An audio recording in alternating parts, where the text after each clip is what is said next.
അസ്സലാമു അലൈക്കും വറഹ്മത്തുള്ളാഹി വബറകാതുഹു. ഇന്ന് ഞാനിടുന്നത് കുട്ടികളെ വളർത്തുമ്പോൾ ശ്രദ്ധിക്കേണ്ട വിഷയം എന്ന ഒരു വീഡിയോ കിട്ടിയിട്ടുണ്ട്.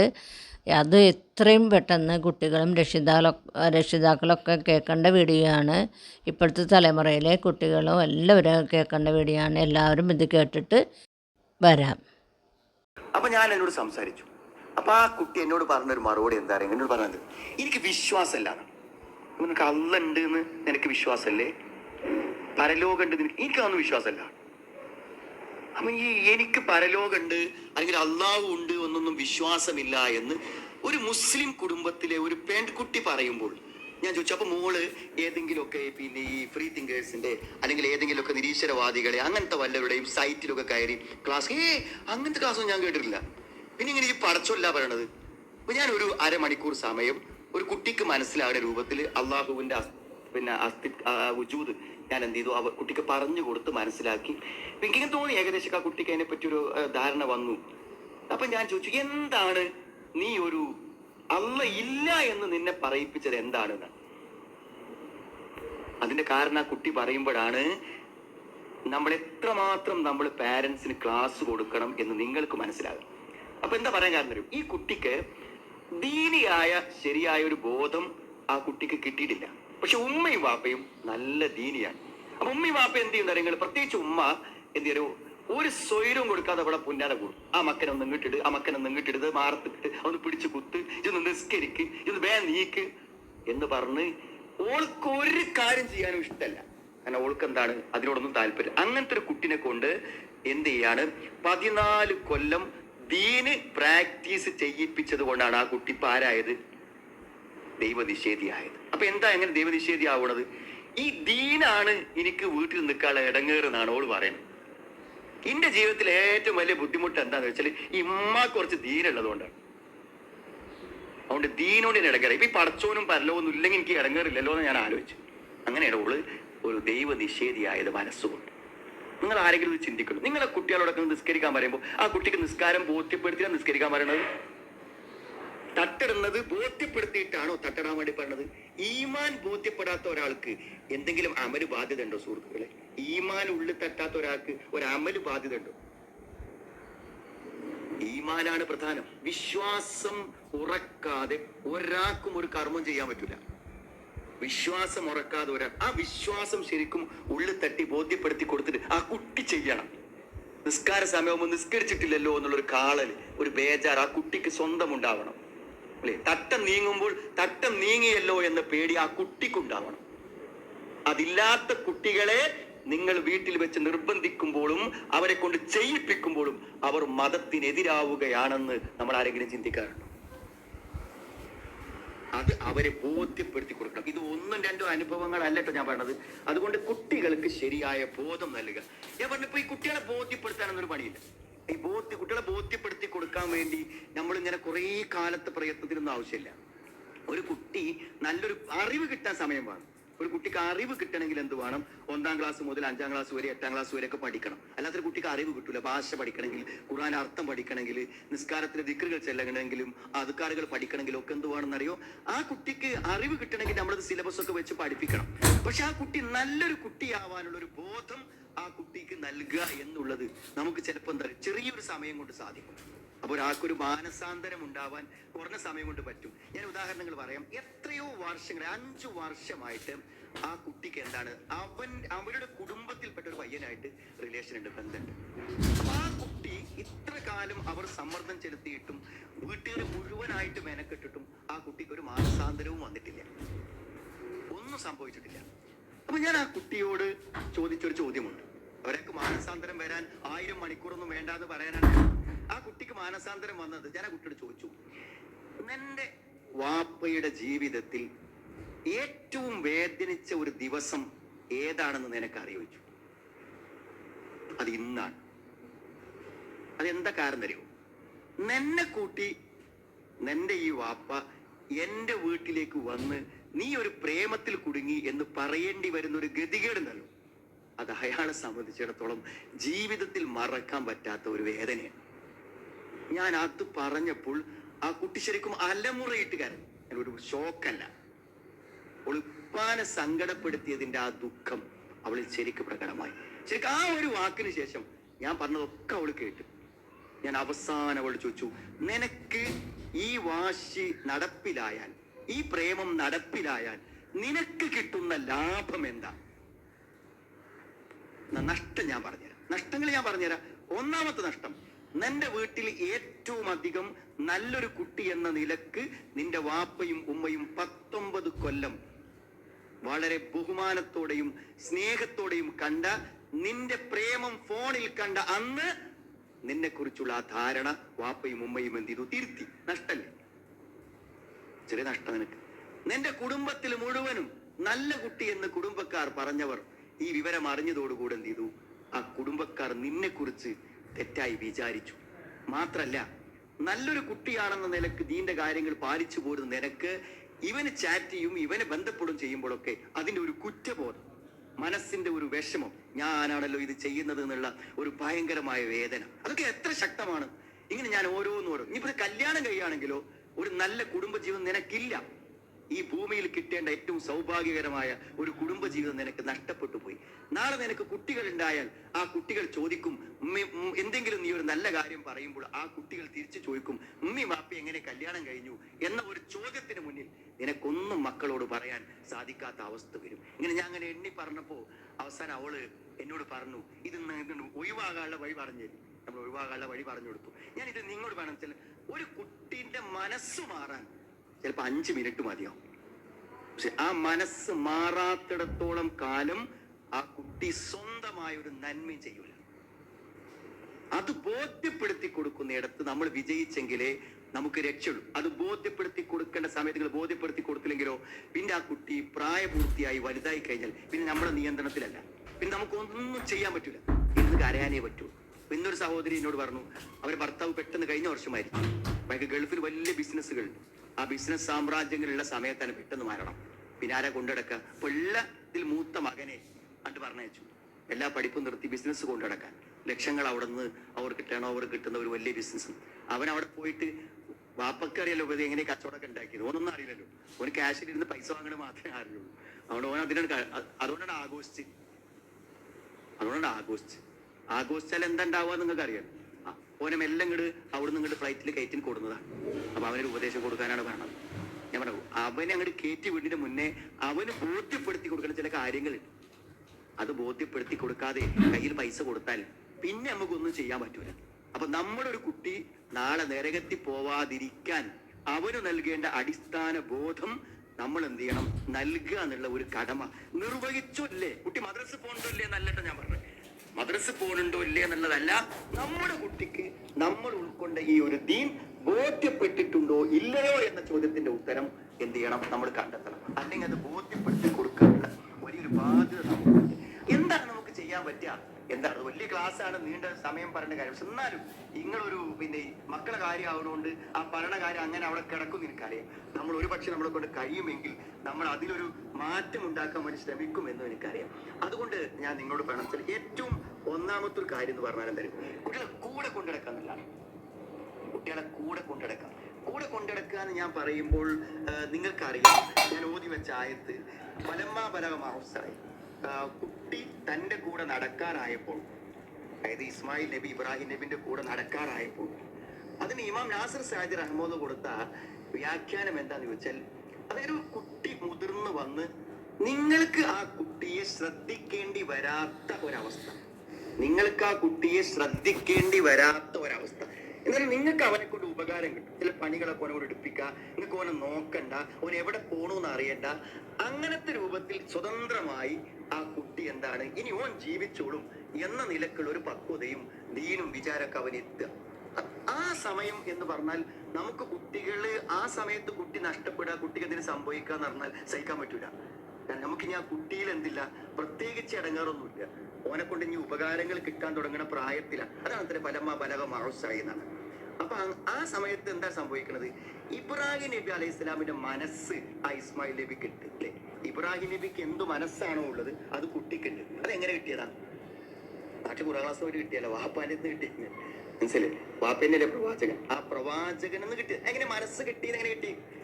വാപ്പാന്റെ അതേ മനസ്സ് ആ മോൻ ആ പ്രായമായപ്പോഴും കിട്ടി. നമുക്ക് എവിടുന്ന് കിട്ടി? ആ ആയത്തിൽ തന്നെ ഉണ്ട്. എന്താണ്? നടക്കാനായപ്പോൾ മകനോട് പറഞ്ഞു, ഇനി ആറാഫിൽ മനാബി അന്നി അത് മോനെ നിന്നെ അറുക്കണം എന്ന് ഞാൻ വഹിയായിട്ട് എനിക്ക് കിട്ടിയിട്ടുണ്ടെന്നാണ്. അപ്പൊ മകന്റെ കാര്യം എന്താണ്? പന്തുറു മാതാത്തറ, എന്താ അഭിപ്രായം മോനെ? നിസ്കരിക്കാൻ പറയല്ല കേട്ടോ, നിസ്കരിക്കാൻ പറയല്ല. നിന്നെ അറുക്കണം എന്ന അള്ളാന്റെ കൽപ്പന ഉണ്ട് എന്ന് പറഞ്ഞാൽ അറുക്കും എന്ന ഉറപ്പാണ്. അപ്പൊ എന്താ പറഞ്ഞറിയോ? കൽപ്പിക്കപ്പെട്ടത് പ്രവർത്തിക്കൂ പിതാവേ, കൽപ്പിക്കപ്പെട്ടത് ചെയ്യൂ പിതാവേ. അപ്പൊ വാപ്പാക്ക് ഒരു ബേജാറുണ്ടാവില്ല. ഇനി അങ്ങനെ അറുക്കണ സമയത്ത് എന്തായിരിക്കും? സത്തജിദുനി ഇൻഷാ അല്ലാഹു മിനസ്വാബിൻ. അല്ല ഉദ്ദേശിക്കുകയാണെങ്കിൽ നിങ്ങൾ അറുക്കുമ്പോ ഒരു ക്ഷമകേടും കാണിക്കാതെ ഞാൻ ആ കത്തിക്കടിയിൽ കിടന്നു തരുന്നു. അത് വെറുതെ പറയോ സുഹൃത്തുക്കളെ? വെറുതെ പറയാം. നമ്മുടെ വിശ്വാസം, നമ്മുടെ ആദർശം, നമ്മുടെ മനസ്സ്, നമ്മുടെ നന്മ, നമ്മുടെ ഔദാര്യശീലം, നമ്മുടെ സ്നേഹം, എന്തൊക്കെ നമുക്കുണ്ടോ അത് നമ്മുടെ കുട്ടികൾക്ക് നമ്മുടെ അടുത്ത് കിട്ടണം. അത് നമ്മുടെ കയ്യിൽ നിന്ന് കുട്ടികൾക്ക് കിട്ടണം. അത് കൊടുക്കേണ്ടത് മദ്രസ തന്നെ, അത് കൊടുക്കേണ്ടത് രക്ഷിതാക്കളാണ്. അതുകൊണ്ടാണ് അള്ള പറഞ്ഞത് അംഫുസക്കും വാക്കിലിരിക്കുന്ന. അത് ഉസ്താദുമാരുടെ പണിയല്ല. നരകത്തുനിന്ന് കുട്ടീനെ രക്ഷപ്പെടുത്തുക എന്നുള്ളത് പാരന്റ്സിന്റെ പണിയാണ്, മാതാപിതാക്കളുടെ പണിയാണ്. അത് ഒപ്പം നടത്തി വേണം. അപ്പൊ ഇവിടെ ഉമ്മാരിക്കുണ്ടാവും. ഇവരെന്താ പറയാ? നിങ്ങള് ഒരു പണിക്ക് വിളിച്ചാലും അവള് വരൂല, ഞാനിവിടെ എട്ടങ്ങാറായി കടന്നാലും ഈ വഴിക്കോളൊന്ന് വന്നു നോക്കൂല എന്നൊക്കെ മക്കളെ പറ്റി പറയും. അതെന്താ സുഹൃത്തുക്കളെ? അങ്ങനെ ഒരു ശീലം നമ്മുടെ മക്കൾക്ക് നമ്മൾ ഉണ്ടാക്കിയില്ല എന്നുള്ളതാണ് പ്രശ്നം. നമ്മൾ ഉണ്ടാക്കിണ്ടാവും. ഞാൻ പറഞ്ഞത്, കുട്ടികളോട് സംസാരിക്കാൻ അറിയാത്ത ഉമ്മമാരാണ് 99%. ഒരു കുട്ടികളോട് എങ്ങനെ വർത്തമാനം പറയാൻ അറിയില്ല. അതുകൊണ്ട് വീട്ടിൽ എന്നും കച്ചറ അല്ലേ? ഉമ്മി മക്കൾ തമ്മിൽ കച്ചറല്ലേ? എന്തിനാ ഉമ്മി മക്കൾ തമ്മിൽ കച്ചറ? ഉമ്മ പറഞ്ഞാൽ എത്ര പ്രിയപ്പെട്ടതാണ് മക്കൾക്ക്, മക്കൾ എത്ര പ്രിയപ്പെട്ടതാണ് ഉമ്മാക്ക്. പിന്നെ ഓരോ തമ്മിൽ തർക്കം, വർത്താനം പറയാൻ അറിയില്ല. മോൾക്ക് ഉമ്മാനോട് വർത്താനം പറയാനും അറിയില്ല, ഉമ്മാക്ക് മോളോട് വർത്താനം പറയാനും അറിയില്ല. ഞാനൊരു എക്സാമ്പിൾ പറയാം. എന്നറിയോ? ഞായറാഴ്ച വൈകുന്നേരം 4 മണി വരെയും എന്തില്ല നിങ്ങള്? ഒരു മുതിർന്ന മകൾ, വിവാഹപ്രായമെത്തിയ മുതിർന്നൊരു മകൾ, ഓള് വീട്ടിൽ അങ്ങനെ ഇരിക്കാം. ഓൾ അടിക്കാൻ വന്നിട്ടില്ല, തുടക്കാൻ വന്നിട്ടില്ല, ഒരു ഭക്ഷണത്തിന് ഒരു ഉള്ളി എരിഞ്ഞേരാൻ വന്നിട്ട് ഒന്നിനും വന്നിട്ടില്ല. അപ്പോ ഒരു 4 മണി ആകുമ്പോൾ ഇങ്ങനെ ആലോചിച്ചിട്ട് മനസ്സിൽ ഭയങ്കര സങ്കടപ്പെട്ടിട്ട് ഉമ്മ മോളോട് പറയാണ്, എന്റെ ഒരു അവസ്ഥ ആലോചിച്ച് നോക്ക, എനിക്ക് എഴുന്നേറ്റ് നിൽക്കാൻ വയ്യ, എനിക്ക് സുഖമില്ല, എന്നിട്ട് ഈ വൈകുന്നേരം വരെ നീ ഫോണും നോക്കി ഇരിക്കരുത്. ഞാനിവിടെ നിന്ന് കഷ്ടപ്പെടുന്നു, നീ കണ്ടോ? നീ വൈക്കൊന്ന് വന്നു നോക്കൂ. എന്റെ ഉമ്മയല്ലേ ഞാന്? ഇതൊക്കെ എപ്പോഴാ പറയാറ്? 4 മണി. എന്നാ രാവിലെ എന്ത് പറഞ്ഞാൽ മതി? മോള് ഒന്ന് കണക്ക് ഒഴിവല്ലേ? എന്നാ യുവ നമുക്ക് എന്ത് ചെയ്യാം? പിന്നെ നമുക്ക് കുറച്ച് ചപ്പാത്തി ഉണ്ടാക്കാം. ഈ വെറുതെ പിന്നെ ഒന്ന് ഞാനിതിങ്ങനെ പരത്തി തരുമ്പോ ഇതൊന്ന് മറിച്ചിട്ടാ മതി എന്ന് പറഞ്ഞ ഏത് കുട്ടിയാ വരാത്തത്? ഞാൻ പറഞ്ഞ ഏത് കുട്ടിയാണ്? ഞാനിത് പറയാൻ കാരണം, സിമ്പിൾ ഉദാഹരണം പറയാൻ കാരണം, നമ്മുടെ കുട്ടികളെ എങ്ങനെ കൂടെ നിർത്തും എന്ന് അറിയില്ല. കൂടെ നിർത്താൻ അറിയാത്ത കുട്ടികൾ ഉണ്ടായാൽ എന്താ ഉണ്ടാകുന്നത്? കുട്ടി വലുതാവും തോറും ഈ ഉമ്മയും കുട്ടി ശത്രുവാകും. കുട്ടിക്ക് എത്ര വലുപ്പം വരുന്നോ അതിനനുസരിച്ച് അവർ ശത്രുക്കളായിരിക്കും. അപ്പൊ നമ്മുടെ കുട്ടികളെ നമ്മളെ പോലെ, ഇപ്പൊ നമ്മൾ പറയും ഒരു അന്യ വീട്ടിൽ പോകാനുള്ളതാണ്, അവിടെ പോയാൽ എന്താ കാട്ടുക എന്നൊക്കെ ചോദിക്കും. ഇവിടെ ഒരു അന്യ വീട്ടിലല്ലേ ഇപ്പൊ ഉമ്മ നിൽക്കുന്നത് അല്ലെ? ആ ഉമ്മ എന്താണോ ചെയ്യുന്നത് അതന്നെയല്ലേ അവൾക്ക് അവിടെ പോയാൽ ചെയ്യാനുള്ളത് അല്ലെ? അത് ചെയ്യാൻ എന്തുള്ളൂ? മനപ്പ് നിന്നാ മതി. കൂടെ നിർത്തി തന്റെ കൂടെ കൊണ്ടുപോകാൻ തന്റെ കുട്ടികളെ കഴിയുക എന്നുള്ളതാണ് ഉമ്മമാരെ വിജയം. വാപ്പാർക്കും അങ്ങനെ വേണം. നമുക്കൊരു പണിയില്ല വിചാരിക്കുന്ന സുഹൃത്തുക്കളെ, നമുക്കൊരു പണിയില്ല, എല്ലാം പെണ്ണുങ്ങളെ ഉത്തരവാദിത്തം എന്നതിലേക്ക് പോകരുത്. നമുക്ക് പണിയുണ്ട്. നമ്മൾ പണിയെടുത്തെങ്കിൽ മാത്രമേ എന്ത് ചെയ്യുള്ളൂ ഒരു കാര്യങ്ങൾ മുന്നോട്ട് പോവുള്ളൂ. ഞാനിപ്പോ കഴിഞ്ഞ ദിവസം 4 കുട്ടികൾ ഒരു ഉമ്മയും അവർ ചുമക്കൊന്നു. എന്തറിയോ? അവരുടെ ഭർത്താവ്, ഈ കുട്ടികളുടെ വാപ്പ പെട്ടെന്നാണ് മരണപ്പെട്ടതാണ്. മരണപ്പെട്ടതോടുകൂടെ എന്തുണ്ടായിരുന്നെങ്കിൽ മുഴുവൻ മക്കളും പല വഴിക്കായി, എല്ലാവരും പല വഴിക്കായി, പല പ്രശ്നങ്ങളായി. അവരെ പ്രശ്നങ്ങൾ കേട്ടാൽ നമുക്ക് വിശ്വസിക്കാൻ കഴിയില്ല. അതിന് മാത്രം പ്രശ്നങ്ങളാണ്. ഒരു കുടുംബനാഥൻ ഇല്ലെങ്കിൽ എന്തൊക്കെ സംഭവിക്കും എന്നതിന് അവരൊരു ഉദാഹരണമാണ്. നമ്മൾ വീട്ടിൽ ശ്രദ്ധിക്കണില്ലെങ്കിൽ എന്ത് സംഭവിക്കും എന്നതിന്റെ ഏറ്റവും വലിയ ഉദാഹരണമാണ് ആ കുടുംബം എന്ന് പറഞ്ഞാൽ. അപ്പൊ എന്തറിയോ? നമ്മൾ ചില കാര്യങ്ങൾ നിർവഹിക്കണം. ആ നിർവഹിക്കുന്ന ഉത്തരവാദിത്വം അതെന്താണ്? ഇപ്പൊ കുട്ടികളെന്താ വെച്ചാൽ അവർക്കൊരു പണിയില്ല, ഒരു ജോലിയില്ല, അവർ മൊബൈലിട്ട് ഇങ്ങനെ ഇരിക്കുക. ഞാൻ പറഞ്ഞ സുഹൃത്തുക്കളെ, നമ്മുടെ കാര്യങ്ങളിൽ നമ്മുടെ കുട്ടികളെ ഇടപെടുത്തണം.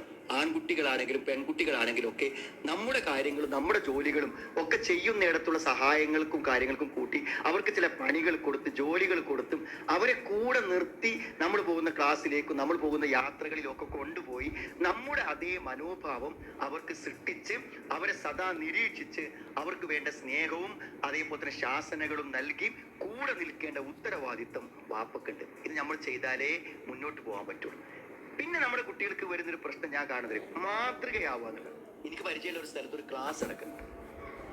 അപ്പോ പെട്ടതാണ് മരണപ്പെട്ടതോടുകൂടെ എന്തുണ്ടായിരുന്നെങ്കിൽ ഉദാഹരണം പറയാൻ കാരണം നമ്മുടെ കുട്ടികളെ എങ്ങനെ കൂടെ നിർത്തും എന്ന് അറിയില്ല. കൂടെ നിർത്താൻ അറിയാത്ത കുട്ടികൾ ഉണ്ടായാൽ എന്താണ്ടായിരുന്നെങ്കിൽ കുട്ടി വലുതാവും തോറും ഈ ഉമ്മയും കുട്ടി ശത്രുവാകും. കുട്ടിക്ക് എത്ര വലുപ്പം വരുന്നോ അതിനനുസരിച്ച് അവർ ശത്രുക്കളായിരിക്കും. അപ്പൊ നമ്മുടെ കുട്ടികളെ നമ്മളെ പോലെ ഇപ്പൊ നമ്മൾ പറയും ഒരു അന്യ വീട്ടിൽ പോകാനുള്ളതാണ്, അവിടെ പോയാൽ എന്താ കാട്ടുക എന്നൊക്കെ ചോദിക്കും. ഇവിടെ ഒരു അന്യ വീട്ടിലല്ലേ ഇപ്പൊ ഉമ്മ നിൽക്കുന്നത് അല്ലെ? ആ 4 കുട്ടികൾ ഒരു ഉമ്മയും അവർ ചുമക്കൊന്നു എന്തറിയോ? അവരുടെ ഭർത്താവ് ഈ കുട്ടികളുടെ വാപ്പ പെട്ടെന്നാണ് മരണപ്പെട്ടതാണ്. മരണപ്പെട്ടതോടുകൂടെ എന്തുണ്ടായിരുന്നെങ്കിൽ മുഴുവൻ മക്കളും പല വഴിക്കായി, എല്ലാവരും പല വഴിക്കായി, പല പ്രശ്നങ്ങളായി. അവരെ പ്രശ്നങ്ങൾ കേട്ടാൽ നമുക്ക് വിശ്വസിക്കാൻ കഴിയില്ല. അതിന് മാത്രം പ്രശ്നങ്ങളാണ്. ഒരു കുടുംബനാഥൻ ഇല്ലെങ്കിൽ എന്തൊക്കെ സംഭവിക്കും എന്നതിന് അവരൊരു ഉദാഹരണമാണ്. നമ്മൾ വീട്ടിൽ ശ്രദ്ധിക്കണില്ലെങ്കിൽ എന്ത് സംഭവിക്കും എന്നതിന്റെ ഏറ്റവും വലിയ ഉദാഹരണമാണ് ആ കുടുംബം എന്ന് പറഞ്ഞാൽ. അപ്പൊ എന്തറിയോ, നമ്മൾ ചില കാര്യങ്ങൾ നിർവഹിക്കണം. ആ നിർവഹിക്കുന്ന ഉത്തരവാദിത്വം അതെന്താണ്? ഇപ്പൊ കുട്ടികളെന്താ വെച്ചാൽ അവർക്കൊരു പണിയില്ല, ഒരു ജോലിയില്ല, അവർ മൊബൈലിട്ട് ഇങ്ങനെ ഇരിക്കുക. ഞാൻ പറഞ്ഞ സുഹൃത്തുക്കളെ, നമ്മുടെ കാര്യങ്ങളിൽ നമ്മുടെ കുട്ടികളെ ഇടപെടുത്തണം. ആൺകുട്ടികളാണെങ്കിലും പെൺകുട്ടികളാണെങ്കിലും ഒക്കെ നമ്മുടെ കാര്യങ്ങളും നമ്മുടെ ജോലികളും ഒക്കെ ചെയ്യുന്നിടത്തുള്ള സഹായങ്ങൾക്കും കാര്യങ്ങൾക്കും കൂട്ടി അവർക്ക് ചില പണികൾ കൊടുത്ത് ജോലികൾ കൊടുത്തും അവരെ കൂടെ നിർത്തി നമ്മൾ പോകുന്ന ക്ലാസ്സിലേക്കും നമ്മൾ പോകുന്ന യാത്രകളിലും ഒക്കെ കൊണ്ടുപോയി നമ്മുടെ അതേ മനോഭാവം അവർക്ക് സൃഷ്ടിച്ച് അവരെ സദാ നിരീക്ഷിച്ച് അവർക്ക് വേണ്ട സ്നേഹവും അതേപോലെ തന്നെ ശാസനകളും നൽകി കൂടെ നിൽക്കേണ്ട ഉത്തരവാദിത്വം വാപ്പക്കുണ്ട്. ഇത് നമ്മൾ ചെയ്താലേ മുന്നോട്ട് പോകാൻ പറ്റുള്ളൂ. പിന്നെ നമ്മുടെ കുട്ടികൾക്ക് വരുന്നൊരു പ്രശ്നം ഞാൻ കാണുന്നത് മാതൃകയാവാന്നുള്ളത്. എനിക്ക് പരിചയമുള്ള ഒരു സ്ഥലത്ത് ഒരു ക്ലാസ് നടക്കുന്നുണ്ട്. അപ്പോ ഏതൊക്കെയോ നാട്ടിൽ നിന്ന് സുബൈക്ക് വണ്ടി എടുത്തിട്ട് ആൾക്കാർ ആ ക്ലാസ്സിന് വരും. രാവിലെ ഒരു 7 മണിയാവുമ്പോൾ ആ ക്ലാസ്സിന് വരും. അപ്പോൾ നല്ല എനിക്കറിയുന്ന ഒരു വലിയ പണ്ഡിതൻ, എന്നെക്കാളൊക്കെ എത്രയോ പാണ്ഡിത്യമുള്ള വളരെ പണ്ഡിതനായിട്ടൊരാളാണ് ക്ലാസ് എടുക്കുന്നത്. അപ്പൊ അയാള് ക്ലാസ് എടുക്കും, ആൾക്കാർ വരുമ്പോൾ കുറെ എത്തി തുടങ്ങിനാണ്.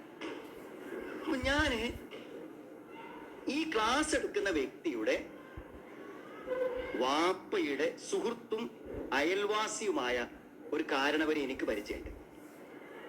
അപ്പൊ അദ്ദേഹത്തോട് ഞാൻ ഇദ്ദേഹത്തെ പറ്റി ചോദിച്ചപ്പോൾ അദ്ദേഹം എന്നോട് പറഞ്ഞു, ഞങ്ങൾ തമ്മിൽ ഇപ്പൊ ബന്ധമല്ല. എന്താ ബന്ധമില്ലാത്തത്? അവൻ എന്നെ കണ്ടാൽ മുഖം കൂട്ടിയാൽ കടന്നു പോകും. എപ്പോഴോ എന്തോ പ്രശ്നം ഉണ്ടായിന്ന് എത്രയോ വർഷങ്ങളായി അവൻ എന്നോട് മിണ്ടാറില്ല. ആരെ പറ്റി വേണം പറയുന്നത്? ഈ ക്ലാസ് റെക്കോർഡ് ചെയ്ത് ലോകം മുഴുവൻ കൊടുക്കണേ. ഇവിടെ ക്ലാസ് കേൾക്കാൻ വേണ്ടി ലോകത്തിന്റെ എല്ലാ ഭാഗത്തുനിന്നും ആൾക്കാർ വണ്ടി എടുത്ത് സുബൈക്ക് 7 മണിക്ക് കാലിച്ചായ അവിടെ വന്നിട്ട് കുടിക്കാം. കാലിച്ചായ അവിടെ വന്നിട്ടാ കുടിക്കുക ആൾക്കാർ.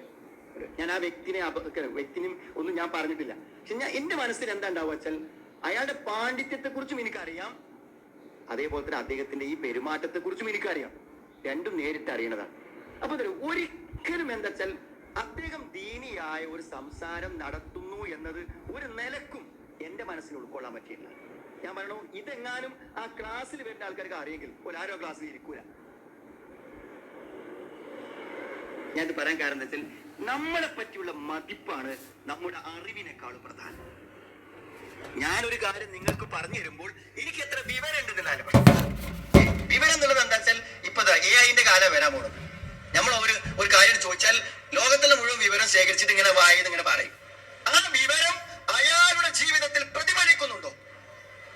ഇല്ലെങ്കിൽ അയാളെ ഇൽമു സ്വീകരിക്കാൻ പറ്റില്ല. പറ്റൂ? അയാൾ പറയുന്നത് അനുസരിച്ച് അയാൾ മുന്നോട്ട് പോകണമെങ്കിൽ അയാളിന്റെ ഇൽമു സ്വീകരിക്കാൻ പറ്റും. ഇൽമു സ്വീകരിക്കാൻ ആകെയുള്ള ഒരു മാനദണ്ഡം ആൾക്കാർക്ക് എന്തുള്ളൂ? അറിവുണ്ടോ എന്നുള്ളതാണ്. അറിവുണ്ടോ എന്നുള്ളത് മാത്രമല്ല, നമ്മുടെ പണ്ഡിതന്മാരൊക്കെ റബ്ബാനിയു എന്നാണ് പണ്ഡിതന്മാർ. അതെന്താണ്? ഏറ്റവും നല്ല സത്യസന്ധതയോടുകൂടെ ദീന്റെ കാര്യങ്ങൾ അനുഷ്ഠിച്ചുകൊണ്ട് ജീവിക്കുന്ന നമ്മൾ നമ്മുടെ വീട്ടിൽ മാതൃകയാണ്. കാരണം തരൂ, ഞാനിത് പറയുമ്പോൾ എന്താ വെച്ചാല്, നമ്മക്ക് സുഹൃത്തുക്കളെ വീട്ടിൽ എങ്ങനെ സ്വകാര്യത പറ്റൂ? നമ്മൾ കള്ളിത്തുണിയെടുത്ത് നടക്കുന്ന സ്ഥലമല്ലേ നമ്മുടെ വീട് പറഞ്ഞാല്. അവിടെ നമ്മൾ എന്താ കാട്ടുക? ഈ കുട്ടികൾ നമ്മുടെ ബെഡ്റൂമിലുണ്ട്, ഈ കുട്ടികൾ നമ്മുടെ ബാത്റൂമിലേക്ക് കയറുമ്പോ കൂടെ. ഈ കുട്ടി രാവിലെ സുബഹിക്ക് അവൻ 3 മണിക്ക് ഉണരുന്നുണ്ട്, 4 മണിക്ക് ഉണരുന്നുണ്ട്. ഈ കുട്ടികൾ സദാസമയവും നമ്മളെങ്ങനെ നോക്കാണ്. മനസ്സിലായി? മദ്രസിന്ന് ഭയങ്കര ക്ലാസ്, തഹജ്ജുദിന്റെ വിത്റിന്റെ ഒക്കെ പ്രാധാന്യമൊക്കെ കുട്ടി എഴുതി പാസ്സായി വന്നേക്കൽ വാപ്പ സുബൈക്ക് പാട്ടിക്കും കൂടി പോകണില്ലെങ്കിൽ ഞാൻ പറഞ്ഞത് ഈ മദ്രസ് കൊണ്ട് എന്തൊരു കാര്യമുള്ളതെന്ന് ഞാൻ ചോദിക്കണം. ഈ മദ്രസ് കൊണ്ട് എന്തൊരു പ്രയോജനമാണുള്ളത്? എന്തിനാ? അപ്പൊ ആ അറിവ് കിട്ടൂലേ? ആ അറിവ് കിട്ടൂലേ എന്ന് ഞങ്ങൾക്ക് പറഞ്ഞുതരാം. അറിവിന്റെ കാര്യം, അതായത് ഒരു മദ്രസയില് കുട്ടികളൊക്കെ ഇന്റർവെല്ലിന് വിട്ടിരിക്കുകയാണ് മദ്രസയിൽ. അപ്പൊ ഇന്റർവെല്ലിന് വിട്ട് മദ്രസയിൽ ഈ കുട്ടികളെ ഇന്റർവെല്ലിൽ മൂത്രമൊഴിക്കാൻ വേണ്ടി പോകും. ചെറിയ പെൺകുട്ടികളാണ്. അപ്പൊ ആ മൂത്രമൊഴിക്കാൻ പെൺകുട്ടികൾ പോകുന്ന ആ ഭാഗത്ത് എന്താണ് ഒരു ഉസ്താദ്, പഠിപ്പിക്കുന്ന ഒരു ഉസ്താദ് തെറ്റായി ആ കുട്ടികളെ നിരീക്ഷിക്കുന്നുണ്ടോ എന്ന് ഒരു ചെറിയ പെൺകുട്ടിക്ക് ഒരു സംശയം. ബാത്റൂം പോയ ഒരു പെൺകുട്ടിക്ക് ഒരു സംശയം. അപ്പൊ ആ പെൺകുട്ടി പോയിട്ട് വാപ്പനോട് പറഞ്ഞു, വാപ്പ നമ്മൾ ഒരു ഉസ്താദ് ശരിയില്ല കേട്ടോ. അതാ വാപ്പ എന്റെ ഹജ്ജ് മേറ്റാണ്, അയാൾ ഹജ്ജിന് പോകുമ്പോ എന്നോട് ഷെയർ ചെയ്ത കാര്യം. അതുകൊണ്ട് ഞാൻ പിന്നെ എന്റെ കുട്ടികളെ മദ്രസക്ക് കാണിച്ചിട്ടില്ല. പിന്നെ ഒരിക്കലും ഞാൻ എന്റെ കുട്ടികളെ മദ്രസക്ക് പറഞ്ഞയച്ചിട്ടില്ല. അപ്പൊ ചോദിച്ചു, എന്താ നിങ്ങൾ മദ്രസക്ക് പറഞ്ഞയക്കാൻ കാരണം? ഇവരാ ഉസ്താദിനെ മാറ്റിയ പോലെ അല്ലേ? മദ്രസ പറഞ്ഞയച്ചാൽ എന്താ സംഭവിക്കുക അറിയോ? ഈ ദീന് പഠിപ്പിക്കുന്ന ആള് അതിനെതിരെ പ്രവർത്തിക്കുന്നത് കണ്ടാൽ ഈ ദീന് ഒരു കഥയില്ലാന്ന് എന്റെ കുട്ടിക്ക് മനസ്സിലാവും. ഈ ദീന് അറിഞ്ഞാൽ അതിനൊരു കഥയില്ല. പിന്നെ ഈ ദീന് അറിഞ്ഞാല് അതാരും കൊണ്ടെടുക്കണില്ല. കൊണ്ടെടുക്കുന്നുണ്ടെങ്കിൽ ആരും കൊണ്ടെടുക്കണം? ഉസ്താദ് കൊണ്ടെടുക്കണ്ടേ. അതുകൊണ്ട് ദീന് കൊണ്ടെടുക്കണ ഒരാളും ഇവിടെ ഇല്ല. ഇത് രണ്ടുമാണ് എന്റെ കുട്ടി ഇനി മദ്രസ പോയാൽ പഠിക്കാം. ഇനി മദ്രസ പോയാൽ അക്കായിദും അഖ്ലാഖും കർമ്മവും നല്ല പഠിക്കാം. അതുകൊണ്ട് ഞാൻ തീരുമാനിച്ചു ഇനി കുട്ടി മദ്രസ പോണ്ട. എന്താ ഞാൻ എന്റെ കുട്ടിക്ക് മദ്രസ അല്ലാതെ കൊടുക്കാനുള്ള വഴികൾ ഞാൻ ആലോചിച്ചു. അതൊക്കെ ചെറിയ കാഴ്ചപ്പാടല്ല, നമ്മൾ ചിന്തിക്കും അങ്ങനെ. അപ്പൊ ദീൻ ഇല്ലാത്തവൻ ദീൻ പഠിപ്പിച്ചാൽ ഈ ദീന് ഒരു കഥയുമില്ലെന്ന് ആര് മനസ്സിലാക്കും? ഒരു മനസ്സിലാക്കും. ഈ ദീൻ ആർക്കും കൊണ്ടുകിടക്കാൻ സാധ്യമല്ലെന്ന് ആ കുട്ടികൾ ജീവിതത്തിൽ പഠിക്കും. കൊണ്ടടക്കാണെങ്കിൽ ഈ പള്ളിക്കത്തെ ഖത്തീബ് കൊണ്ടടക്കണ്ടേ, അല്ലെങ്കിൽ ഇപ്പൊ മദ്രസത്തെ ഉസ്താദ് കൊണ്ടടക്കണ്ടേ എന്ന് പഠിക്കും. അതുകൊണ്ട് സുഹൃത്തുക്കളെ, പഠിപ്പിക്കാൻ അറിഞ്ഞാൽ മാത്രം പോരാ, ആ ഉസ്താദന്മാർ മാതൃകയല്ലെങ്കിൽ നമ്മുടെ കുട്ടികൾ മതവിരുദ്ധരാകും, മതത്തിന്റെ എതിരാളികളും. നമ്മളെ സംബന്ധിച്ചിടത്തോളം അത് ഞാൻ പറഞ്ഞത് രക്ഷിതാക്കൾ. അപ്പൊ രക്ഷിതാക്കൾ നമ്മൾ വീട്ടിലെക്കുമ്പോൾ നമ്മൾ ഫോൺ ഇങ്ങനെ നോക്കിക്കുക. അപ്പൊ കുട്ടി വാങ്ങിട്ട് നമ്മൾ ഫോൺ വെച്ചാൽ നോക്കും. നമ്മൾ നോക്കിയത് എന്തെങ്കിലും വേണ്ടാത്തരാണെന്ന് ആ കുട്ടി കണ്ടാൽ പിന്നെ നിങ്ങൾ വാപ്പയല്ല. ആ കുട്ടിക്ക് നിങ്ങളെ വാപ്പയായി കാണാൻ ഒരിക്കലും പറ്റൂല, ഒരിക്കലും പറ്റൂല. നിങ്ങൾ അങ്ങനെ ചിന്തിച്ചിട്ടുണ്ടോ എനിക്കറിയില്ല. നിങ്ങൾ ഏതെങ്കിലും ഒരു വേണ്ടാത്തൊരു ചിത്രോ അല്ലെങ്കിൽ ഏതെങ്കിലും പെണ്ണ് വിളിച്ചിട്ട് ഇങ്ങനെ ഫോട്ടോ ഒക്കെയാണ് നിങ്ങൾ കാണുന്നത് എന്ന് ആ കുട്ടിക്ക് തോന്നിക്കഴിഞ്ഞാൽ ആ കുട്ടി പിന്നിക്ക് നിങ്ങൾ വാപ്പല്ല. ആ കുട്ടിക്ക് വാപ്പല്ല എന്ന് വിചാരിച്ചോളൂ. നിങ്ങളെ വാപ്പയായി കാണാൻ ആ കുട്ടിക്ക് ഒരിക്കലും പറ്റൂല. ഏതെങ്കിലും ഒരു ഓട്ടോറിക്ഷ ഡ്രൈവറോ അല്ലെങ്കിൽ എവിടെന്നെങ്കിലും വരുന്ന ഒരു പണിക്കാരനോ ജോലിക്കാരനോ പത്രക്കാരനോ വീട്ടിൽ എപ്പോഴും വന്നുകൊണ്ടിരിക്കുന്ന ഏതെങ്കിലും ഒരാള് ഉമ്മ എന്ത് ചെയ്യുന്നുണ്ട്, തെറ്റായ ചാറ്റിംഗ് നടത്തുന്നുണ്ട് എന്ന് തോന്നിക്കഴിഞ്ഞാൽ ആ പെൺകുട്ടിക്ക് ഉമ്മയായി കാണാൻ പറ്റൂല. ഈ സ്കൂളിലെ മാഷ് ഐസിനോട് പറഞ്ഞ സ്കൂളിൽ അധ്യാപകനാണ്. അപ്പൊ ഈ സ്കൂളിൽ അധ്യാപകൻ എന്നൊരു കുട്ടി ഇങ്ങനെ ടെൻഷനായിട്ടിരിക്കുന്നത്. അപ്പോൾ കൗൺസിലിംഗ് റൂമൊക്കെ വിളിച്ചിട്ട് അവളോട് ചോദിച്ചു. അവൾ പറഞ്ഞു, വാപ്പ ഗൾഫിലാണ്, ഉമ്മ രാത്രി ഉറങ്ങലില്ല, ഉമ്മക്ക് എന്താണ് ഏതോ ഒരുത്തര് ചാറ്റിംഗ് ആണ് പണിയുന്നതാണ്. ഞാൻ അറിഞ്ഞത് ഉമ്മക്ക് ഒരിക്കലും അറിയില്ല. പക്ഷെ എനിക്ക് അതോടുകൂടെ എന്റെ പഠനവും എല്ലാ കാര്യവും തകരാറായി. ഉമ്മനെ എങ്ങനെ മാറ്റുക എന്ന് പറഞ്ഞു. അപ്പൊ മാഷ് അതിനൊക്കെ പ്രശ്നമല്ല, അത് ഞാൻ പരിഹരിച്ചോളാം. അല്ല, ഉമ്മനോട് ഞാൻ പറഞ്ഞൊന്നും പറയാൻ പാടില്ല. അപ്പൊ അയാൾ എന്നെ വിളിച്ചു, എങ്ങനെയാണ് ഞാൻ ഈ ഉമ്മനോട് സംസാരിക്കുക? ഞാൻ പറഞ്ഞു കൊടുത്തു ഉമ്മനോട് സംസാരിക്കേണ്ട ഒരു.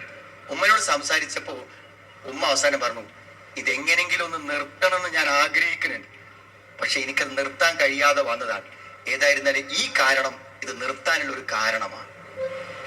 നിങ്ങൾ ധൈര്യമായിട്ട് പറഞ്ഞോളി, ഇനി ഉമ്മൻ്റെ അടുത്ത് അങ്ങനെ ഒന്ന് കാണൂല എന്ന് ധൈര്യമായിട്ട് പറഞ്ഞോളി. നിങ്ങൾ ആലോചിച്ച് നോക്കണം, നമ്മൾ ജീവിക്കുന്ന ലോകവും നമ്മുടെ കുട്ടികളുടെ അവസ്ഥയും നമ്മൾ.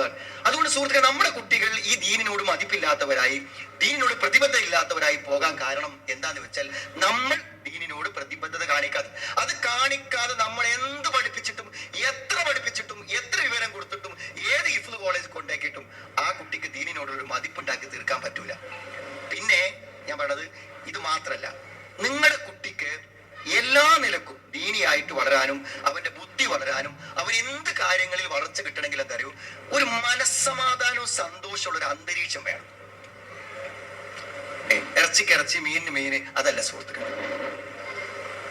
എന്താ അറിയും ഒരു വേണ്ടത്? വീട്ടിക്ക് വന്ന ഒരു സന്തോഷം. വീട്ടിക്ക് വന്നാൽ എങ്ങനെ സന്തോഷം കിട്ടുക? മുറ്റത്ത് കുറെ ചെടി ഉണ്ടായാൽ അല്ലെ സന്തോഷം കിട്ടുമോ? അല്ലെങ്കിൽ വീട്ടിൽ AC ഉണ്ടായാൽ സന്തോഷം കിട്ടുമോ? അല്ലെങ്കിൽ അവൻ ഏറ്റവും ഇഷ്ടപ്പെട്ട ഭക്ഷണം ഉണ്ടായി കൊടുത്തു, അതൊക്കെ കുറച്ചിട്ടുണ്ടാവും സന്തോഷം. ഏറ്റവും വലിയ വാപ്പയുമ്മയും സന്തോഷത്തോടെ ജീവിക്കുക എന്നതാണ് കുട്ടികളുടെ സന്തോഷം എന്ന് പറഞ്ഞത്. വാപ്പയുമ്മയും സന്തോഷത്തോടെ എപ്പോഴും ഉണ്ടാവുക എന്നതാണ് കുട്ടികളുടെ സന്തോഷം. അങ്ങനത്തതല്ലാത്ത ഒരു വീടിന്റെ അന്തരീക്ഷത്തിൽ ഒരു കുട്ടിനെ നമുക്ക് നേരാക്കി എടുക്കാൻ ഒരിക്കലും നമുക്ക് കഴിയൂല. ഒരു കുട്ടിനെ മാറ്റി അപ്പൊ നിങ്ങളുടെ വീടുകളിൽ നിങ്ങൾ ഏറ്റവും നന്നായി ഉണ്ടാക്കേണ്ടത് ഒരു നല്ല സ്നേഹാന്തരീക്ഷം. ഉപ്പയും ഉമ്മയും തമ്മിലുള്ള ആ ബന്ധം കണ്ടിട്ട് കുട്ടികൾക്ക് സന്തോഷിക്കാൻ പറ്റണം. സ്നേഹ വർത്തമാനങ്ങൾ, സന്തോഷങ്ങൾ, തമാശകൾ, ഒന്നിച്ചിരിക്കുന്നതൊക്കെ വേണം. ഇന്ന് ഞാൻ മനസ്സിലാക്കുന്നത് ഈ ബോധമില്ലാത്ത രക്ഷിതാക്കളെ സംബന്ധിച്ചിടത്തോളം മിക്കവാറും തല്ലായിരിക്കും വീട്ടിൽ വെച്ച് തല്ലണവരോട് ഞാൻ പറയാം, നിങ്ങളെ കുട്ടികളെ നിങ്ങൾക്ക് ഒന്നിനും കിട്ടൂല, ഒരു തകർന്നു പോകും. അതുകൊണ്ട് വീട്ടിൽ ബഹളങ്ങൾ ഇല്ലാതിരിക്കണം എന്നുള്ളതാണ് ഏറ്റവും പ്രധാനം. ഇത് ഞാൻ പറയുമ്പോൾ ഒരു പക്ഷെ നിങ്ങൾ വിചാരിക്കണ്ടായിരിക്കും അങ്ങനെ ഇപ്പൊ ഉണ്ടോ, അങ്ങനെ ഇല്ലാത്തതുണ്ടോ എന്ന് മാത്രമേ നോക്കണ്ടുള്ളൂ. നമ്മൾ അറിയാത്തത് കൊണ്ടാണ്. നമ്മൾ സംസാരിക്കുമ്പോൾ നമ്മൾ വാഹനത്തിൽ കയറി ഒന്നിച്ചിരുന്നാൽ നമ്മൾ തർക്കിക്കുകയാണ് ചെയ്യണം. നമ്മൾ നല്ല നിലക്ക് സംസാരിക്കല്ല ചെയ്യണം. ഇതിന് ഭയങ്കരമായ പ്രശ്നങ്ങൾ ഉണ്ടാവും. ഞാൻ നമ്മുടെ കോളേജിലും സ്കൂളിലും അല്ലെങ്കിൽ ചെറുപ്രായത്തിൽ വരുന്ന കുട്ടികളുടെ എല്ലാ വഴികേടിന്റെയും ഒരു കാരണം പാരൻസ് ഒരു മാനസിക ബന്ധമായി ജീവിക്കാത്തതാണ്. കുട്ടികൾ തിന്മയിലേക്ക് പോകുന്നതിൽ അതിന് കാരണമുണ്ട്, കുട്ടികൾ ലഹരിയിലേക്ക് പോകുന്നതിന് ഒരു കാരണമുണ്ട്, അതേപോലെ തന്നെ കുട്ടികൾ പരീക്ഷയിൽ തോൽക്കുന്നതിന് കാരണമുണ്ട്, കുട്ടികൾ മാനസികമായി, ഇതിനൊക്കെ കാരണം ഏറ്റവും പ്രധാനമായി പാരൻസ് വളരെ സ്നേഹത്തോടു കൂടെ അല്ല എന്നതാണ് പ്രശ്നം. ഒരു ഡിഗ്രിയിൽ പഠിക്കുന്ന ഒരു പെൺകുട്ടി, ഞങ്ങളുടെ ഡിപ്പാർട്ട്മെന്റിലെ വേറെ ഡിപ്പാർട്ട്മെന്റിലെ കുട്ടി, ആ കുട്ടി നിരന്തരമായിട്ട് ക്ലാസ്സിൽ ഇങ്ങനെ ഉറങ്ങി തൂങ്ങുക, അതേപോലെ ഇങ്ങനെ കരഞ്ഞിരിക്കുക, അങ്ങനെ ആയിട്ട് ആ കുട്ടിയോടൊന്ന് സംസാരിക്കാൻ വേണ്ടി പറഞ്ഞപ്പോൾ ഞാൻ സംസാരിച്ചു നോക്കുമ്പോൾ കേട്ട് ഞെട്ടിപ്പോയി. ആ കുട്ടി അമ്മനോടൊന്ന് വരാൻ വേണ്ടി പറഞ്ഞു. ഈ ലോകത്ത് ഇത്ര വലിയൊരു ശത്രുക്കൾ വേറെ ഉണ്ടാവില്ല, അതാ ഞാൻ മനസ്സിലാക്കുന്നത്. അത്ര വലിയ ശത്രുതയിലാണ് അവളെ വാപ്പിയും ഇന്നും. എങ്ങനെയാണ് ആ കുട്ടികളൊക്കെ പിന്നെ എങ്ങനെ ജീവിച്ചു പോവുക? അപ്പൊ ഞാൻ പറഞ്ഞു, ഒരു കല്യാണം കഴിഞ്ഞ മോളെ എന്റെ പ്രശ്നമൊക്കെ തീരും, അതല്ലാതെ ഒരു പരിഹാരം എനിക്ക് പറയാലോ. അപ്പൊ കല്യാണം കഴിഞ്ഞാൽ എങ്ങനെ പ്രശ്നം തീരുന്നത്? കല്യാണം കഴിച്ച ആളെയും കൂട്ടി ഞാൻ അങ്ങോട്ടല്ലേ വരേണ്ടത്, എങ്ങനെ പ്രശ്നം തീരുന്നത് എന്നാണ് അവൾ തിരിച്ചു ചോദിക്കുന്നത്. അപ്പൊ സുഹൃത്തുക്കളെ, ഏറ്റവും പ്രധാനം നിങ്ങളുടെ കുട്ടികളെ വിചാരിച്ചിട്ട് നിങ്ങൾ എന്ത് ചെയ്യണം എന്നറിയൂ, ഒരു ഇസ്ലാമികമായ സ്വഭാവം. ഹിയാറുക്കും ഇസ്ലാഹിക്കുന്നല്ലേ, ഭാര്യമാരോട് ഏറ്റവും നന്നായി പെരുമാറുന്നവനാണ് ഏറ്റവും ഉത്തമൻ. എന്താ അങ്ങനെ പറയാൻ കാരണം? പുറത്തിറങ്ങി കഴിഞ്ഞാൽ നമ്മൾ അഭിനയിക്കുകയാണ് ചെയ്യുന്നത്. നല്ല സ്വഭാവം, ചിരിച്ച് കളിച്ച് സലാം പറഞ്ഞ് വർത്താനം പറഞ്ഞ് നല്ലൊരു മനുഷ്യനായിട്ട് ഇങ്ങനെ അഭിനയിക്കുക. വീട്ടിൽ എത്തുമ്പോഴാണ് നമ്മളെ തനി നിറം പുറത്ത് കയറാം. അത് പെണ്ണുങ്ങളോടേക്കാണ്. അപ്പൊ നമ്മൾ വായുന്നതിന്റെ വാക്ക് നമ്മളെ ഉള്ളിലുണ്ട് എന്ന് നാട്ടിൽ ഒന്നും അറിയില്ല. അപ്പൊ വരുന്നൊരു വാക്കുണ്ട്, ആ വാക്ക് നമ്മൾ ഉള്ളിൽ കിടക്കുന്നുണ്ട് എന്നുള്ളത് നാട്ടിലേക്ക് അറിയില്ല. അപ്പൊ ചില പെണ്ണുങ്ങൾ പറയും, അതിപ്പോ നിങ്ങൾക്ക് അറിയുന്ന ആളൊക്കെ തന്നെയാണ്, പക്ഷെ മൂപ്പർ ഇന്ത്യയിൽ എത്തിയിട്ട് എന്നോട് വർത്താനം പറയും, മൂപ്പർ പറയുന്ന വാക്കുകൾ ഘട്ടങ്ങൾ തരിച്ചു പോകുന്നു പറയും. അപ്പൊ അതങ്ങനെ പറയലുണ്ടെന്നാണ് മനസ്സിലാവുന്ന ചില ആൾക്കാരൊക്കെ. അപ്പൊ നമ്മൾക്ക് ഒരു നല്ല സ്വഭാവം കാത്തു സൂക്ഷിക്കാൻ നമ്മുടെ വീട്ടിൽ കഴിയുക എന്നുള്ളത് ഏറ്റവും പ്രധാനപ്പെട്ട കാര്യമാണ്. അങ്ങനത്തെ ഒരു മാതൃക നമ്മൾ സൃഷ്ടിക്കുന്നില്ലെങ്കിൽ നമ്മൾ കുട്ടികളെ എന്ത് പഠിപ്പിച്ചാലും ആ പഠനത്തിന്റെ ഒരു പ്രയോജനം ചിലപ്പോൾ നമുക്ക് എന്ത് ചെയ്യും, കിട്ടാതെ പോകും എന്നതാണ്. കുട്ടികളെ നമ്മൾ മനസ്സിലാക്കണം. നിങ്ങളെ കുട്ടികളെ നിങ്ങൾ മനസ്സിലാക്കുന്ന ഉപരി ഈ നാട്ടിൽ നിങ്ങളെ കുട്ടികളൊപ്പം നടക്കുന്ന കുട്ടികളെ മനസ്സെന്താണ് നിങ്ങൾ മനസ്സിലാക്കണം. ഞാനൊരു ഉദാഹരണം പറഞ്ഞത്, നിങ്ങളൊന്നും വിചാരിക്കണോടത്തല്ല നിങ്ങളെ കുട്ടികളെന്ന് മനസ്സിലാക്കാൻ വേണ്ടി മാത്രം. ഒരു 6ാം ക്ലാസ് പഠിക്കുന്ന ടീച്ചറാണ്. ആ ടീച്ചർ നേരിട്ട് പറഞ്ഞ കാര്യം. അപ്പോൾ ബാക്കിലെ ബെഞ്ചിലിരിക്കണ കുറച്ച് ആൺകുട്ടികളാണ്. അപ്പൊ ആ ആൺകുട്ടികള് എല്ലാവരും അവരെ നോട്ട് പുസ്തകത്തിൽ ഒരു ലിങ്ക് ഉണ്ട്, ആഷ്, സ്റ്റാർ, കുറച്ച് ആൽഫബറ്റിക് അക്ഷരങ്ങൾ, ഇംഗ്ലീഷ് അക്ഷരങ്ങളൊക്കെ ഉള്ള ഒരു ലിങ്ക്. ആ ലിങ്കിന്റെ നേരെ കയറിയാൽ എന്ത് ചെയ്യും, നേരെ യൂട്യൂബിലും ക്രോമിലും ഒക്കെ കയറാൻ പറ്റുന്ന ഒരു ലിങ്കാണ്. അപ്പൊ അത് 5 കുട്ടികളുടെ പുസ്തകത്തിലും ആ ലിങ്ക് ഉണ്ട്, ഒരേ ലിങ്ക്. അപ്പൊ ടീച്ചർ ഇങ്ങനെ വാങ്ങി നോക്കിയിട്ട് ഇത് എന്താണ് ഈ ലിങ്ക്, ഇത് എന്തിനുള്ളതാ?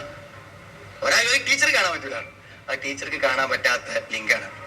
അപ്പൊ അത് പറ്റില്ലല്ലോ, എനിക്ക് കാണണല്ലോ. അപ്പോഴേക്കിനെ ഒരു പുസ്തകമൊക്കെ എടുത്ത് ബാഗിൽ വെച്ച് അടച്ചു. അപ്പോൾ ടീച്ചർ ഒരു പുസ്തകം പിടിച്ചു വാങ്ങി ആ ലിങ്ക് ഒരു നോട്ട് പുസ്തകത്തിൽ എഴുതിയെടുത്തു. അപ്പൊ ടീച്ചർ പറയാണ്, ആ ലിങ്ക് ഞാൻ അടിച്ച് അത് ഫസ്റ്റ് വന്ന ഉടനെ ഞാൻ ക്ലോസ് ചെയ്തു. നമ്മൾ ഒരിക്കലും, നമ്മൾ ചിലപ്പോ ഈ അശ്ലീല സൈറ്റ് പോൺ സൈറ്റ് കേട്ടിട്ടുണ്ടാവും, പക്ഷെ അത് ഇത്രമാത്രം മാരകമാണ് എന്നുള്ളത് ഞാൻ ഒരിക്കലും ചിന്തിച്ചിട്ടില്ല. ആരെ കാണുക? 6ാം ക്ലാസ്. ഇത് കഥയാണെന്ന് വിചാരിക്കുന്നില്ല നിങ്ങളാരും. 6ാം ക്ലാസ്. ഇനി കേൾക്കണം, ഏതെങ്കിലും ഒരു മനുഷ്യൻ, ആണാകട്ടെ പെണ്ണാകട്ടെ, അവൻ ഒരിക്കൽ ലഹരി ഉപയോഗിച്ചാൽ പിന്നെയും ലഹരി ഉപയോഗിക്കുമെന്ന് എനിക്ക് ഉറപ്പില്ല. എന്നാൽ ഒരിക്കൽ പോൺ സൈറ്റ് കണ്ടവൻ കണ്ടുകൊണ്ടേയിരിക്കും, ഉറപ്പ്. എന്ത് വലിയ മൗലവിയായാലും എത്ര ഹജ്ജ് ചെയ്താലും അതിനൊരു ട്രീറ്റ്മെന്റ് എടുക്കാത്തിടത്തോളം കാലം അവനത് കണ്ടുകൊണ്ടേയിരിക്കും. കല്യാണം കഴിച്ചാൽ പോലും ഒന്നും നിർത്തൂല, വിവാഹം കഴിച്ചാൽ പോലും നിർത്തൂല. പോൺ സൈറ്റ് അശ്ലീലം എന്ന് പറഞ്ഞാൽ അത്രയും. ഇനി അശ്ലീലം കാണുന്ന കുട്ടികളുടെ അവസ്ഥ എന്താ നിങ്ങൾക്ക്? ഈ അശ്ലീലം കാണുന്ന ഒരു കുട്ടി നിങ്ങളെ വീട്ടിലുണ്ടെങ്കിൽ ആ കുട്ടിക്ക് ഉമ്മയല്ല, ഒരു പെണ്ണാണ്. ആ ഉമ്മ ബാത്റൂമിൽ കയറണം, ഡ്രസ്സ് മാറ്റുന്നതും എല്ലാം അവൻ കാണുന്നത് പോൺ സൈറ്റിൽ പെണ്ണുങ്ങളെ കാണുന്ന പോലെയാണ്. പെങ്ങളെ പോലും അങ്ങനെ കാണുള്ളൂ. ഒരിക്കലും ഒരു വിവാഹ ജീവിതത്തിൽ സാധ്യമാവില്ല. കാരണം ഇതിൽ കാണുന്ന പെണ്ണുങ്ങളെ കണ്ട ഒരാൾക്ക് ഒറിജിനൽ ആയിട്ട് ഒരു പെണ്ണിന്റെ കൂടെ ജീവിക്കാനോ അവളെ കണ്ട് സംതൃപ്തിപ്പെടാനോ ജീവിതത്തിൽ കഴിയൂല. ഏറ്റവും മാരകമായ ഒരു മാനസികാവസ്ഥയിലേക്ക് എത്തും. ചികിത്സിച്ച് മാറ്റാൻ പറ്റാത്ത അത്രയും മാരകമായ ഒരു സൈക്കാട്രിക് ആയിട്ട് അവ മാറും. അപ്പൊ നിങ്ങൾ ആരെങ്കിലും ഇപ്പൊ നിങ്ങളെ കുട്ടികളത് കാണുന്നുണ്ടോ നോക്കിക്കണം. ഞാനൊരു ഒരു ഒരു ഒരു സ്ഥലത്തൊരു ക്ലാസ്സിന് വേണ്ടി പോയി കഴിഞ്ഞപ്പോ ഒരു പെൺകുട്ടി പറഞ്ഞു, എനിക്കൊന്ന് കാണണം. അപ്പൊ ഞാൻ കാണും. അപ്പൊ കുട്ടി വന്ന് എന്റെ മുന്നിൽ ഇങ്ങനെ കരഞ്ഞു. സാറെ നിർത്താൻ പറ്റുന്നില്ല, ഒരു പെണ്ണാണല്ലോ. ആ പെൺകുട്ടി ഇത് കാണുന്നുണ്ട് എന്ന് എന്നോട് പറയാൻ അവളുടെ ലജ്ജ അനുവദിക്കണില്ല. അപ്പൊ അവള് പറഞ്ഞ എന്താ, നിർത്താൻ പറ്റണില്ല. നിർത്താൻ പറ്റുന്നില്ല എന്ന് അവൾ പറഞ്ഞപ്പോ തന്നെ എനിക്ക് കാര്യം മനസ്സിലായി. ഞാൻ എങ്ങനെ നീ അവിടെ എത്തിപ്പെട്ടു എന്ന് ഞാൻ ചോദിച്ചില്ല. തെറ്റുകളെ കുറിച്ച് കൂടുതൽ അന്വേഷിക്കുന്നത് ശരിയല്ലല്ലോ എന്ന് വിചാരിച്ചു. പക്ഷെ നിങ്ങൾ ആലോചിക്കണം, നമ്മുടെ കുട്ടികൾ ജീവിക്കുന്ന ലോകം നിങ്ങൾ തിരിച്ചറിയണം. അങ്ങനത്തെ ഒരു ശ്രദ്ധ ഉണ്ടോ? ചൂടളമ്പി കൊടുക്കുക, കഞ്ഞളമ്പി കൊടുക്കുക, ഇരിപ്പിച്ചു കൊടുക്കുക, അതിന്റെ അപ്പുറത്തേക്ക് നമ്മളെ കുട്ടികളെ പറ്റി ചിന്തിക്കുന്നുണ്ടോ എന്നതിന് വേണ്ടിയാണ് ഞാൻ ഈ ചോദിക്കണം.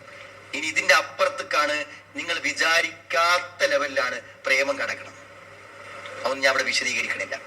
ഏത് കുട്ടി, നിങ്ങൾ ഏത് പശ്ചാത്തലമുള്ള കുട്ടിയാണെങ്കിലും, നിങ്ങൾ അവിഹിത ബന്ധത്തെ കുറിച്ച് ബോധ്യപ്പെടുത്താത്ത ഏത് കുട്ടിയും പ്രേമത്തിൽ കൂടുന്നു.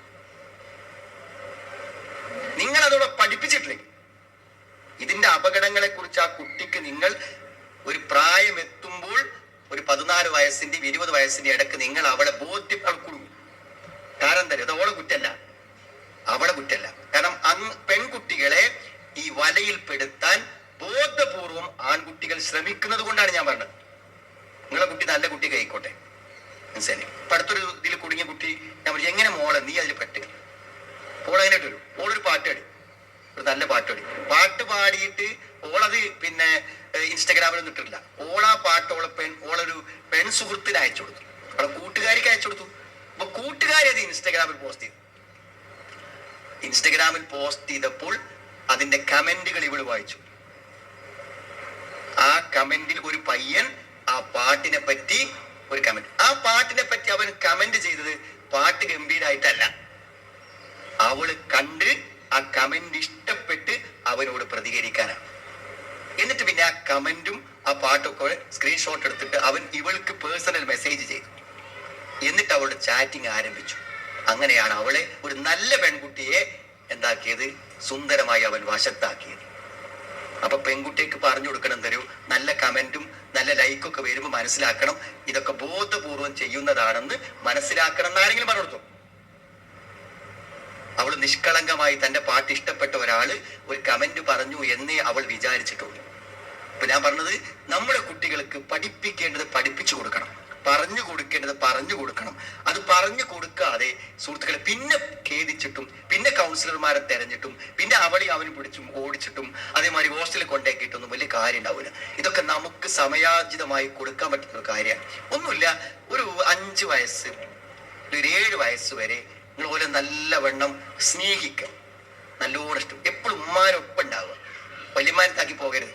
ഉമ്മാരൊപ്പം ഉണ്ടാകുക, കുട്ടികളെ കൂടെ നിൽക്കുക, അവരെ ഒന്നും അവർക്ക് എത്ര ലാളിച്ചാലും ഒരു തകരാറും പറ്റാത്ത പ്രായമാണ് ആ വയസ്സ്. കൂടെ നിൽക്കുക. ഒരു 7 വയസ്സൊക്കെ എത്തുമ്പോൾ ഈ 5 വയസ്സിന്റെ ഉള്ളിൽ നമുക്ക് പലതും നടക്കും. ഈ 5 വയസ്സൊക്കെ ആകുമ്പോൾ ഈ പ്രീ സ്കൂളിലൊക്കെ എന്താ പറയുക, ഖുർആൻ അവരെന്ത് മനോഹരമായി ഖത്തം തീർക്കും, മുഴുവൻ ഖത്തം തീർക്കും കുട്ടി. 5 വയസ്സായ കുട്ടി ഖുർആൻ ഫാത്തിഹ മുതൽ സൂറത്ത് നാസ് വരെ തജ്വീദോടുകൂടെ ഓതി ഖത്തം തീർക്കും. ഇംഗ്ലീഷ് ഏറ്റവും നന്നായി ഉച്ചരിച്ച് സംസാരിക്കും. എന്തും നിങ്ങൾക്ക് ആ കുട്ടിയെ ഈ വയസ്സിൽ പ്രാപ്തമാക്കാം. 7 വയസ്സ് കഴിഞ്ഞാൽ ഏകദേശം ഒരു 10 വയസ്സ് വരെ എന്ത് ചെയ്യുന്നറിയോ, ആ കുട്ടികൾക്ക് നിങ്ങൾ ശീലങ്ങൾ ഉണ്ടാക്കണം. നല്ല ശീലങ്ങൾ, നിസ്കരിക്കാനും നല്ലവർക്ക് പെരുമാറാനും വേറുള്ളവർക്ക് ഷെയർ ചെയ്യാനും എന്തെങ്കിലുമൊക്കെ കയ്യിലുണ്ടെങ്കിൽ കൊടുക്കാൻ, നല്ല നല്ല ശീലങ്ങളെ അവരിൽ ഉണ്ടാക്കും. നല്ല ഉണ്ടാവും. പിന്നെ ഒരു 10 വയസ്സോ ഒക്കെ എത്തിക്കഴിഞ്ഞാൽ തരും. പിന്നെ അവർക്ക് അവർ സ്വതന്ത്രമാണ് മനസ്സിൽ. പിന്നെ നമ്മൾ അവരെ ഉപദേശിക്കാനും ഇടപെടാനും നിൽക്കുമ്പോഴൊക്കെ അവർ ദേഷ്യക്കാരും നമ്മളോട്, നമ്മുടെ ശത്രുക്കളോ. അപ്പൊ നമുക്ക് എന്താണ്, ഒരു സുഹൃത്തുക്കളെ പോലെ കൂടെ നിന്നിട്ട് ഇങ്ങനെ നമ്മൾ ഓരോ ഒപ്പം അങ്ങനെ പോകലേ പറ്റുള്ളൂ. കുറച്ച് നിർബന്ധിച്ച് ചെയ്യിപ്പിക്കേണ്ട ഒരു സമയം അപ്പൊ വരും. അപ്പൊ ഇതിന്റെ ഒരു സമയക്രമം പാലിച്ച് ആ കുട്ടികളെ, ഇപ്പോ അധ്യാപകന്മാർ 1-ാം ക്ലാസ്സിൽ എന്ത് പഠിപ്പിക്കാൻ, 2-ാം ക്ലാസ്സിൽ എന്ത് പഠിപ്പിക്കാൻ സിലബസ് ഉണ്ടാക്കണ മാതിരി നിങ്ങൾക്കൊരു കുട്ടി ഉണ്ടെങ്കിൽ ആ കുട്ടി 15 വയസ്സാകുമ്പോൾ എന്താകണം എന്ന് നിങ്ങൾ പ്ലാൻ ചെയ്ത് അതിനനുസരിച്ച് മുന്നോട്ട് പോയില്ലെങ്കിൽ വളരെയധികം ബുദ്ധിമുട്ടുണ്ടായിരിക്കും. ഞാൻ ദീർഘിച്ച് പറയണില്ല. മദ്രസയിൽ നിങ്ങൾ എല്ലാവർക്കും ശ്രദ്ധിക്കണം. ഉസ്താദുമാരെ നിശ്ചയിച്ച് ഇങ്ങനെ ഇറങ്ങി പോകരുത്. ഈ മദ്രസന്റെ കാര്യങ്ങൾക്ക് നിങ്ങൾ പള്ളിന്റെ മീറ്റിംഗ് പോലെ മദ്രസന്റെ മീറ്റിംഗ് കൂടണം. അതിൽ ചർച്ച ചെയ്യണം. കുട്ടികളുടെ റിസൾട്ട് അവലോകനം ചെയ്യണം. കുട്ടികൾക്ക് ഇടയ്ക്കിടയ്ക്കൊക്കെ നല്ല ക്ലാസ്സുകൾ കൊടുക്കണം. ആ കുട്ടികളെ നമ്മൾ എന്ത് ചെയ്യണം, നല്ല കാര്യങ്ങളൊക്കെ പ്രോത്സാഹിപ്പിക്കണം. അവരുടെ ഖുർആൻ പാരായണത്തിൽ മാറ്റങ്ങൾ വരുന്നുണ്ടോ നമ്മൾ ശ്രദ്ധിക്കണം. അത് തെജ്വീദോട് കൂടെ പഠിക്കുന്നത് നമ്മൾ എന്ത് ചെയ്യണം, പഠിക്കണം. അത് തെജ്വീദോട് പഠിപ്പിക്കില്ലെങ്കിൽ ഇപ്പോൾ നിങ്ങൾക്ക് എല്ലാവർക്കും ഇഷ്ടപ്പെട്ടല്ലോ ഈ വീഡിയോ. അപ്പോൾ എല്ലാവരും കുട്ടികളെ വളർത്തുമ്പോഴൊക്കെ ഇതുപോലെ ശ്രദ്ധിക്കുക. അതുപോലെ മക്കളൊക്കെ അതുപോലെ തന്നെ ഇത് കേട്ട് നല്ല കുട്ടികളായിട്ട് വളരുക. ഇപ്പോഴത്തെ കാലത്തുള്ള കുട്ടികൾക്ക് വേണ്ടുള്ള ഒരു പ്രഭാഷണം തന്നെയാണ് ഉസ്താദ് പറഞ്ഞത്. ഇൻഷാ അല്ലാഹ് ഇനി അടുത്ത വീഡിയോ ആയിട്ട് വരാം. അസ്സലാമു അലൈക്കും വറഹ്മത്തുള്ളാഹി.